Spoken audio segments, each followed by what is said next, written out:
Shalom, salam berkat dari kami untuk pendengar sekalian. Saat ini pendengar akan diberkati dengan program Hari Ini Harinya Tuhan bagian yang ke-8.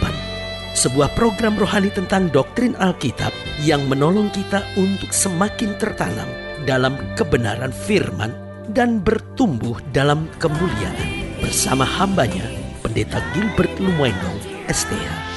Banyak orang merasa doktrin Alkitab sebagai sesuatu yang membingungkan. Tetapi tahukah saudara bahwa doktrin Alkitab intinya adalah memahami Alkitab dengan benar, dengan pemahaman yang sistematis, sehingga kita terus dapat tertanam di dalam kebenaran firman, sehingga kita terus bertumbuh di dalam kemuliaan Allah. Buka hati saudara sekalian untuk menerima berkat-berkat firman-Nya hari ini. Salah satu kesalahan fatal dalam hidup ini adalah jika kita mendengar namun tidak mendengarkan. Nah, mungkin saudara berkata, "Pendeta, ini apa artinya nih? Mendengar tapi tidak mendengarkan." Nah, ini dia. Mendengar itu artinya ada banyak orang dia dengar, tetapi kemudian tidak melakukan sesuai dengan apa yang dia dengar. Misalnya contohnya, dia masuk gereja, dia dengar pendeta sedang khotbah tentang mengampuni, dia dengar, tetapi dia tidak mau dengarkan gitu ya kan. Dia tidak mau melakukannya gitu. Buat dia oke lah, saya udah dengar, saya udah tahu, memang sih perlu untuk ngampunin. Memang benar sih Tuhan maunya saya ngampunin, tapi ya gimana, saya belum bisa, jadi nggak mau dengarkan gitu ya kan. Nah, saudaraku yang kasih dalam Tuhan, saya pelajari kalau kita mendengar tapi tidak mau mendengarkan, maka yang pertama kita tidak akan maju-maju. Karena dalam hidup ini kita bisa maju kalau kita mau belajar, kalau kita mau mendengarkan, kita mau menyadari, oh iya ya Tuhan ya, ini salah Tuhan, ini berat, tapi saya mencoba, saya minta Tuhan memberi kekuatan. Dan saudaraku yang kasih dalam Tuhan, Alkitab jelas berkata, aku memberi seorang penolong lain yang akan menyertai kamu. Kenapa Tuhan harus beri penolong? Karena Tuhan mengerti firman Tuhan memang tidak mudah. Karena apa? Karena dalam melakukan firman Tuhan kita harus menyalibkan daging, dan bukan hanya itu, kita harus menaklukkan musuh. Jadi karena itu Tuhan memberi penolong.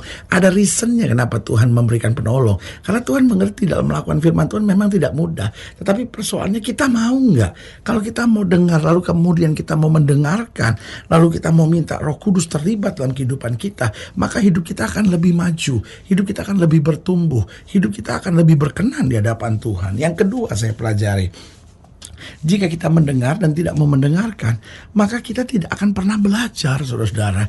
Nah, hidup ini kan baru bisa kita sebut belajar kalau kita mulai mencoba hal-hal yang kita belum tahu. Kita mulai mencoba hal-hal yang belum kita bisa, hal-hal yang menurut kita nggak enak. Itulah pelajaran, saudara-saudara. Kalau kita cuma ngerjain apa yang kita bisa, apa yang kita suka, apa yang kita mau, apa yang enak buat kita, maka itu namanya bukan pelajaran, itu rutinitas belaka. Dan akhirnya itu yang mendatangkan kebodohan, dan itu juga akan mendatangkan kejenuhan. Saudara bisa bayangin nggak? Kalau saudara nggak sekolah, saudara nggak akan pernah tahu banyak. Hidup saudara cuma begitu-begitu saja. Justru karena saudara belajar, saudara mulai tahu apa yang saudara nggak tahu, saudara mulai bisa apa yang tadinya saudara nggak bisa, saudara mulai mampu mengerjakan hal-hal yang tadinya saudara nggak mampu. Nah, itu yang mendatangkan hal-hal yang baik dalam hidup saudara. Jadi kalau kita mau dengar dan tidak mau mendengarkan, maka kita tidak akan maju. Yang kedua, kita tidak akan belajar. Lalu yang ketiga, kita tidak akan pernah bahagia. Kenapa? Karena hidup kita lama-lama jenuh, hidup kita lama-lama bosan, hidup kita lama-lama ngerasa kok gini-gini aja gitu. Kenapa? Karena kita dengar tapi tidak mau mendengarkan, ya kan? Makanya Alkitab berkata kalau Roh Kudus bicara, jangan keraskan hatimu. Kamu harus mendengarkan apa yang Tuhan sampaikan bagimu. Dan yang keempat saya pelajari, kalau kita mendengar tapi tidak mendengarkan, kita tidak akan memperbaiki kesalahan-kesalahan kita. Karena kita anggap normal, kita anggap wajar, kita anggap loh, saya memang orangnya begini, ya mau diapain gitu. Tetapi dengan kita dengar firman, kita mendengarkan, maka di situ akan ada pemulihan luar biasa. Hidup kita makin hari makin menjadi lebih berkenan di hadapan Tuhan. Haleluya. Selamat datang dalam program kita Hari Ini Harinya Tuhan, sebuah program rohani yang kembali mengingatkan kepada kita betapa pentingnya kita menjadikan firman Tuhan sebagai dasar keseharian hidup kita. Karena selama kita jadikan firman Tuhan sebagai dasar keseharian hidup kita, langkah-langkah ke depan kita penuh dengan kepastian, kemenangan, berkat, mujizat, dan perkara-perkara besar. Haleluya. Dan dalam program ini kita memang sedang membahas tentang mendengar tetapi tidak mau mendengarkan. Ya kan, kita tahu tetapi kita tidak mau mempraktekannya. Nah, ini persoalannya. Kita mau sama-sama belajar dari 2 Raja-Raja pasal 17 2 Raja-Raja pasal 17, mulai dari ayat yang ke-7 sampai ayatnya yang ke-14. Kita mau belajar 2 Raja-Raja pasal 17, ayat yang ke-7 sampai ayat yang ke-14 di bawah judul perikop keruntuhan kerajaan Israel. Bayangkan, bangsa pilihan, umat Allah, kerajaannya hancur. 2 Raja-Raja pasal 17 ayat yang ke-7. Dikatakan demikian, hal itu terjadi karena orang Israel telah berdosa kepada Tuhan Allah mereka yang telah menuntun mereka dari tanah Mesir, dari kekuasaan Fir'aun Raja Mesir. Dan karena mereka telah menyembah Allah lain dan telah hidup menurut adat istiadat bangsa-bangsa yang telah dihalau Tuhan dari depan orang Israel dan menurut ketetapan yang telah dibuat Raja-Raja Israel. Dan orang Israel telah menjalankan hal-hal yang tidak patut terhadap Tuhan Allah mereka. Mereka mendirikan bukit-bukit pengorbanan dimanapun mereka diam, baik di dekat menara penjagaan maupun di kota yang berkubu.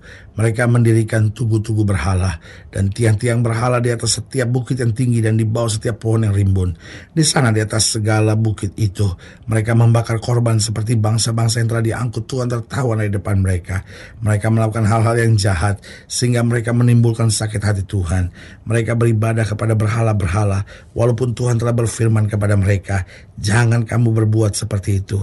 Tuhan telah memperingatkan kepada orang Israel dan segala orang Yehuda dengan perantaran semua nabi dan semua tukang tilik. Berbaliklah kamu daripada jalan-jalanmu yang jahat itu, dan tetaplah ikuti segala perintah dan ketetapanku sesuai dengan segala undang-undang yang telah kuperintahkan pada nenek moyangmu yang telah kusampaikan kepada mereka dengan perantaran hamba-hambaku para nabi. Tetapi mereka tidak mau mendengarkan. Lihat, mereka dengar tapi tidak mau mendengarkan. Melainkan mereka menegarkan tekuknya seperti nenek moyangnya yang tidak percaya kepada Tuhan Allah mereka. Lihat, saudaraku yang kekasih dalam Tuhan, mereka dengar tapi mereka tidak mau mendengarkannya. Pertanyaannya, kenapa banyak orang sudah dengar firman tetapi tidak mau mendengarkan, tidak mau melakukannya. Dengar teguran tapi tidak mau mendengarkan. Yang pertama, karena merasa tidak enak. Saudaraku yang kasih dalam Tuhan, banyak orang dalam hidupnya hanya mengerjakan yang enak-enak saja. Saudaraku yang kasih dalam Tuhan, sebagai hamba Allah perlu saya tegaskan, hidup ini yang enak tidak selamanya baik. Yang enak tidak selamanya bisa membuat kita maju. Yang enak tidak selamanya bisa membuat kita sukses. Banyak orang jatuh bukan karena yang tidak enak. Banyak orang jatuh justru karena yang enak. Dia merasa, ya habis gimana ya pendeta ya, ini sudah enak sih, saya susah, saya mau berhenti merokok. Enak sih kalau saya lagi bingung, kayaknya rokok tuh membuat saya tenang gitu. Aduh gimana ya pendeta, habis kalau saya ada di dugem gitu, saya bisa serahkan semua persoalan saya, kayaknya pulang dari situ kayaknya enak gitu, lega gitu. Saudaraku yang kasih dalam Tuhan, itu tipuan iblis. Iblis selalu menawarkan hal-hal yang enak-enak tetapi kemudian menghancurkan. Enak-enak tapi kemudian menjerumuskan. Enak-enak tetapi kemudian membuat hidup kita binasa. Itu sebabnya banyak orang tidak mau mendengarkan nasihat, tidak mau mendengarkan firman, tidak mau mendengarkan teguran. Kenapa? Karena dia merasa, nggak enak, buat apa saya dengarkan? Nggak enak, buat apa saya lakukan? Tetapi tahukah saudara, seringkali justru yang tidak enak yang menuntun kita pada keselamatan. Yang kelihatannya tidak enak itu yang membuat kita sukses. Yang tidak enak itu kadangkala yang membuat hidup kita dapat berkenan di hadapan Tuhan. Saudaraku, lihatlah seorang juara dunia, kalau dia latihan tidak enak, berkeringat, capek, lelah, tetapi yang tidak enak itu awal untuk dapat mencapai yang luar biasa. Karena itu dalam hidup ini jangan cuma pikirkan yang enak, tetapi berani tinggalkan yang enak untuk kita mencapai yang berkenan di hadapan Tuhan. Yang kedua, kenapa banyak orang mendengar tapi tidak mau mendengarkan? Karena merasa tidak penting. Ini repot saudara. Ketika kita merasa firman Tuhan tidak penting, buat kita yang penting cuma segala kesenangan, kenikmatan kita belaka. Ini bahaya saudara-saudara. Padahal dalam hidup ini Alkitab sudah bilang, cari dahulu kerajaan Allah serta kebenarannya, maka semuanya akan ditambahkan dalam hidup kamu. Artinya apa? Kalau kita tahu yang terpenting dalam hidup ini dan kita menempatkan yang terpenting sebagai bagian utama kita, maka di situ kita akan melihat berkat yang berkelimpahan. Jadi banyak orang, kenapa dia dengar tapi tidak mau mendengarkan? Karena merasa tidak enak, merasa tidak penting. Yang ketiga, Karena sok tahu, saudara-saudara. Nah ini, banyak orang gak bisa maju, banyak orang gak bisa bertumbuh. Persoalan sederhana, sok tahu. Masa yang paling tahu, buat apa saya dengar itu? Buat apa saya lakukan itu? Buat apa saya kerjakan itu? Saya udah tahu kok, saya ngerti kok, saya bisa kok. Saudara-saudara, ada banyak orang hidupnya hancur. Kenapa? Bukan karena bodoh, tetapi karena sok tahu. Kenapa orang bangun pagi gak berdoa? Sok tahu, dia pikir, tanpa Tuhan saya juga bisa kok. Kenapa banyak orang gak mau suka baca Alkitab? Karena sok tahu, dia pikir emangnya tanpa Alkitab saya nggak bisa hidup. Kenapa ada banyak orang tidak mau ke gereja? Karena sok tahunya itu. Tapi kalau saya sibuk pendeta, enggak. Sesibuk apapun, kalau kita ngerti tanpa Tuhan saya nggak bisa buat apa-apa, kita pasti ke gereja. Tapi persoalannya kita sok tahu, kita pikir emang so what gitu. Saya nggak ke gereja juga, buktinya saya hidup kok. Sebagai hamba Allah saya mau ingatkan buat saudara, Tuhan itu baik, tetapi jangan dipermainkan. Jangan jadi orang Kristen yang sok tahu, tapi jadi orang Kristen yang belajar merendahkan diri di hadapan Tuhan. Maka kita akan mendapat segala yang terbaik dari Tuhan. Haleluya. Dan yang keempat saya pelajari, kenapa banyak orang mendengar tapi tidak mau mendengarkan. Yang pertama karena merasa tidak enak, yang kedua karena merasa tidak penting, yang ketiga karena sok tahu, dan yang keempat karena memang karakternya jelek. Karakternya memang jelek. Dia memang tidak mau mendengarkan. Buat dia pokoknya saya itu yang terbaik. Sebagai hamba Allah saya mau ingatkan buat saudara, mari belajar dalam hidup ini. Kita mendengar hal-hal yang baik, kita dengarkan, kita lakukan, kita praktekkan, dan serahkan kagum melihat campur tangan Tuhan yang luar biasa dalam hidup saudara. Hidup saudara makin hari makin disucikan oleh Tuhan, makin hari makin indah, dan makin hari engkau makin mencapai hal-hal yang dahsyat yang Tuhan sedang sediakan. Haleluya. Saudaraku yang kekasih dalam Tuhan, jika saudara yang dilayani lebih jauh, hubungi kami melalui telepon, hubungi kami melalui surat, kunjungi website kami, karena kami ada untuk membawa Bapak Ibu saudara senantiasa lebih dekat pada Tuhan dan mengalami kasih kuasa mujizat yang luar biasa. Haleluya. Secara khusus melalui program ini juga saya mau berdoa buat setiap orang yang sakit, setiap orang yang berbeban berat, karena saya percaya bahwa bagi Allah tidak ada perkara yang mustahil. Nah, saudara-saudara yang ingin didoakan secara khusus, boleh taruh tangan kanan saudara di dada dan kita akan berdoa. Mari kita berdoa. Bapa, dalam nama Yesus, hamba doa buat yang sakit, hamba doa buat yang berbeban berat, hamba doa untuk setiap mereka sedang menghadapi masa-masa yang sukar. Karena hamba percaya bahwa bagi Allah tidak ada perkara yang mustahil. Bapa, hamba berdoa di dalam nama Yesus, Tuhan jamah yang sakit, Tuhan sembuhkan, yang lemah Tuhan kuatkan, yang susah Tuhan hiburkan, yang jatuh Tuhan angkat, sehingga hari-hari yang penuh kemenangan boleh berlaku. Secara khusus hamba doa buat mereka yang taruh tangan kanannya di dada, karena mungkin selama ini seringkali kami dengar tapi kami tidak mau mendengarkan firman. Hamba doa dalam nama Yesus, Tuhan robah hidup kami, supaya hidup kami boleh berkenan kepada Tuhan, boleh jadi berkat bagi sesama, dan boleh senantiasa meluaskan pekerjaan Tuhan. Di dalam nama Yesus kami berdoa. Haleluya. Amin. Amin. Amin. Haleluya.